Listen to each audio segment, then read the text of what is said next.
ডাকসু নির্বাচনকে ঘিরে শিক্ষার্থীদের মধ্যে ব্যাপক উৎসাহ থাকলেও রেকর্ড সংখ্যক প্রার্থীর কারণে ভোটদানের প্রক্রিয়া নিয়ে তৈরি হয়েছে উদ্বেগ। ভোটাররা নির্দিষ্ট সময়ের মধ্যে পছন্দের প্রার্থীকে ভোট দিতে পারবেন কিনা তা নিয়ে নানা প্রশ্ন উঠছে। আগামীকাল সকাল ৮টা থেকে বিকেল ৪টা পর্যন্ত নেওয়া হবে ভোট। নিজেদের অধিকার রক্ষায় ছাত্র সংসদ ঠিক করতে ভোট দিতে যাচ্ছেন ঢাকা বিশ্ববিদ্যালয়ের শিক্ষার্থীরা। এর মধ্য দিয়ে গঠিত হতে যাচ্ছে ৩৮তম ঢাকা বিশ্ববিদ্যালয় কেন্দ্রীয় ছাত্র সংসদ ডাকসু।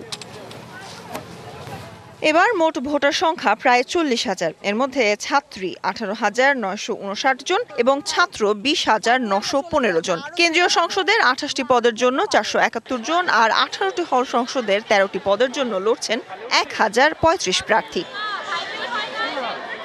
কেন্দ্রীয় সংসদে ২৮ এবং হল সংসদে ১৩টি পদে ভোট দিতে একজন ভোটারের প্রায় ৮ থেকে ১০ মিনিট সময় লাগতে পারে।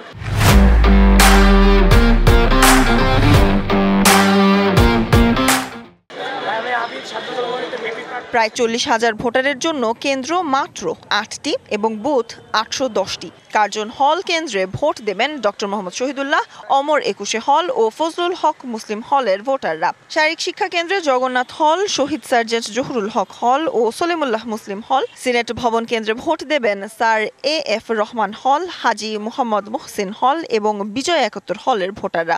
উদয়ন স্কুল অ্যান্ড কলেজে ভোট দিতে পারবেন সূর্য সেন হল, মুক্তিযোদ্ধা জিয়াউর রহমান হল এবং বঙ্গবন্ধু শেখ মুজিবুর রহমান হল ও কবি জসিমউদ্দিন হলের ভোটাররা। আর নারী ভোটারদের জন্য রয়েছে ৪টি কেন্দ্র। টিএসসিতে রোকেয়া হল এবং ঢাকা বিশ্ববিদ্যালয় ক্লাব কেন্দ্রে ভোট দেবেন বাংলাদেশ কুয়েত মৈত্রী হল ও বঙ্গমাতা শেখ ফজিলাতুন নেসা মুজিব হলের ভোটাররা।